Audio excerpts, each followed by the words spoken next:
Flop అనే మాటే లేకుండా తెలుగు సినిమాని ప్రపంచానికి తీసుకెళ్లిన డైరెక్టర్ ఎవరో తెలుసా? ఆయనే ఎస్ఎస్ రాజమౌళి. ఇండియన్ సినిమా హిస్టరీలో బిగ్గెస్ట్ డైరెక్టర్స్లో ఒకరాయన. 1973 అక్టోబర్ 10న కర్ణాటకలో జన్మించారు. ఆయన తండ్రి famous writer and director Vijayendra Prasad గారు. అయితే రాజమౌళి మొదట అసిస్టెంట్ డైరెక్టర్గా టీవీ సీరియల్స్కి పనిచేశారు. 500కు పైగా టీవీ ఎపిసోడ్స్ని డైరెక్ట్ చేశారు కూడా. అయితే 2001లో జూనియర్ ఎన్టీఆర్తో స్టూడెంట్ నెంబర్ 1 సినిమా తెరకెక్కించారు రాజమౌళి. అది సూపర్ హిట్ అయింది. అప్పటి నుంచి మొదలైంది రాజమౌళి సినిమా కెరీర్.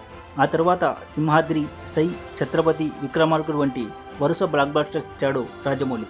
2009లో వచ్చిన మగధీర అయితే తెలుగు సినిమా విఎఫ్ఎక్స్ రేంజ్ని నెక్స్ట్ లెవెల్కి తీసుకెళ్ళింది. కానీ అసలు మ్యాజిక్ మాత్రం ఈగ. ఒక ఈగతో రివెంజ్ స్టోరీ తీసి హోల్ ఇండియాని షాక్కి గురి చేశాడు రాజమౌళి. తర్వాత వచ్చిన బాహుబలి సిరీస్ తెలుగు సినిమాని పాన్ ఇండియా కాదు గ్లోబల్ లెవెల్కి తీసుకెళ్ళింది.